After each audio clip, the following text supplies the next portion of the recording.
அனைவருக்கும் வணக்கம். இன்னைக்கான ஆன்மீக பதிவில் நம்ம பார்க்க போகிறது ரொம்ப முக்கியமான ஒரு பயனுள்ள தகவலுங்க.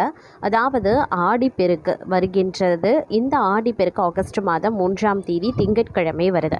இந்த நாளில் நாம் என்ன செய்யணும் அப்படிங்கிறத பற்றியும், இரவு 8 மணிக்குள்ளாக நாம் செய்யக்கூடிய ஒரு எளிய பரிகாரத்தை பற்றியும் இன்னைக்கு வீடியோவில் நாம் தெரிஞ்சுக்க போகிறோம்.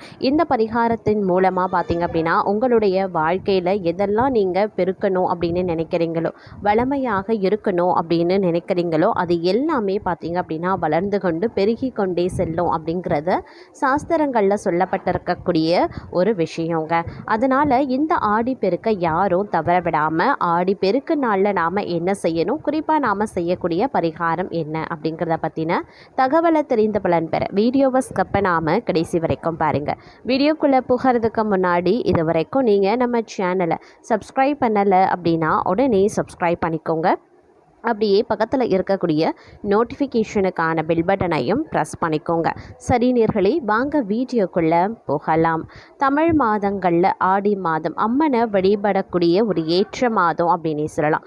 அது மட்டும் இல்லாமல் மற்ற தமிழ் மாதங்களை விட இந்த மாதத்தில் வரக்கூடிய செவ்வாய், வெள்ளி, ஞாயிறு, அமாவாசை, பௌர்ணமி போன்ற தினங்கள் ரொம்பவே முக்கியத்துவம் வாய்ந்தவை. அதுவும் இந்த மாதத்தில் வரக்கூடிய ஆடி 18ஆம் நாள் மிகவும் விசேஷமானது. இந்த தினத்தை ஆடிப்பெருக்கு அப்படின்னா சொல்லுவாங்க. இந்த நாளில் நீர்நிலைகளுக்கு நன்றி தெரிவித்து மக்கள் வழிபாடும் செய்வாங்க. அது மட்டும் இல்லாமல் இந்த நாள் பல மடங்கு செல்வத்தையும் புண்ணியத்தையும் தரக்கூடிய நாளாகவும் கருதப்படுதுங்க. இப்படிப்பட்ட ஆடிப்பெருக்கு இந்த ஆண்டு ஆகஸ்ட் 3ஆம் தேதி திங்கட்கிழமை வருது. இந்த நாளில் தமிழ்நாட்டின் பல்வேறு பகுதிகளில் இருக்கக்கூடிய மக்கள் பல்வேறு வழிபாடுகளை செய்வாங்க. முக்கியமாக இந்த நாளில் புதுமண பெண்கள் தாலி சரடு மாட்டுவாங்க. சுமங்கலி பெண்கள் தாலி பெருக்கி போடுவாங்க. இதனால் கணவரினுடைய ஆயுள் அதிகரிக்கும் அப்படிங்கிறத நம்பிக்கை. தற்போது ஆடிப்பெருக்கு நாளில் மகிழ்ச்சியும் செல்வமும் பெருக செய்ய வேண்டியவை என்ன அப்படிங்கிறத பார்க்கலாம். அதில் பார்த்திங்கன்னா ஆடிப்பெருக்கு நாளில் பொதுவாக செய்யக்கூடிய வழிபாடு அப்படின்னு சொன்னோன்னா, அது ஆற்றங்கரை அப்படி இல்லைன்னா குளக்கரை போன்ற நீர்நிலைகளில் மஞ்சள் பிள்ளையாரை பிடித்து வெற்றிலை அப்படி இல்லைன்னா வாழை இலையில் வச்சு பூ, வெற்றிலை வாக்கு, வாழைப்பழம், நாவல் பழம், காப்பு அரிசி, மஞ்சள் பூசப்பட்ட கயிறினை வச்சு வழிபாடு செய்து பூஜைக்கு பிறகு அந்த மஞ்சள் கயிற்றினை அனைவரும் கைகளில் கட்டிக்கொள்வாங்க. இந்த வழிபாடு வாழ்க்கையில் மகிழ்ச்சியையும் செழிப்பையும் கொண்டு வருவதாக நம்பப்படுது. ஒருவேளை உங்களுடைய வீட்டுக்கு அருகில் பார்த்தீங்க அப்படின்னா இந்த மாதிரி ஏதாவது நீர்நிலைகள் இருக்குது அப்படின்னா தாராளமாக செய்யுங்க. அதே மாதிரி ஆடிப்பெருக்கு நாளில் புனித நீர்நிலைகளில் நீராடி முன்னோர்களுக்கு தர்ப்பணம் செய்வது ரொம்பவே சிறப்புக்குரியது.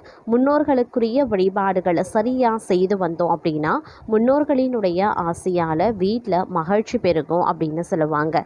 ஆடிப்பெருக்கு நாளில் திருமணமான பெண்கள் தாலி கயிறு மாற்றிக்கொள்ளலாம். பொதுவாக ஒரு வருடத்தில் திருமணமான பெண்கள் 2 நாட்களில் தாலி கயிறை மாற்றிக்கொள்வது மங்களகரமானதாக கருதப்படுது.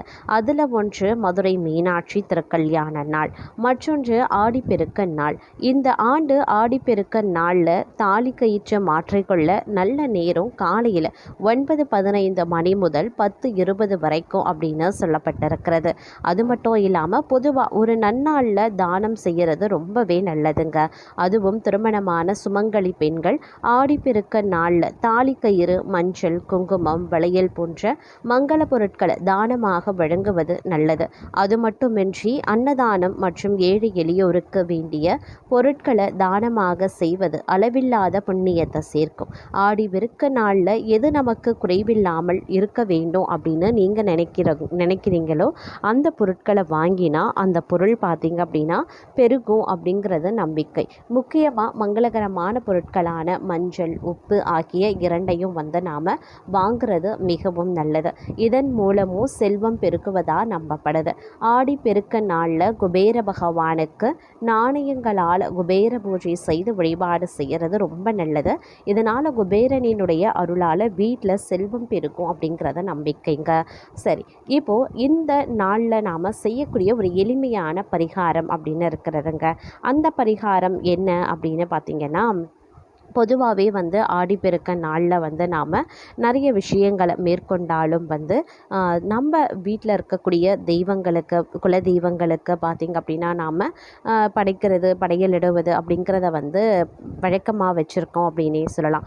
அதிலும் ஆடிப்பெருக்க நாளில் பார்த்திங்க அப்படின்னா அம்மன் வழிபாடு செய்கிறது அப்படிங்கிறது வந்து ரொம்பவே வந்து ஒரு சிறப்புக்குரிய ஒரு விஷயமாகவே பார்க்கப்படுகிறதுங்க.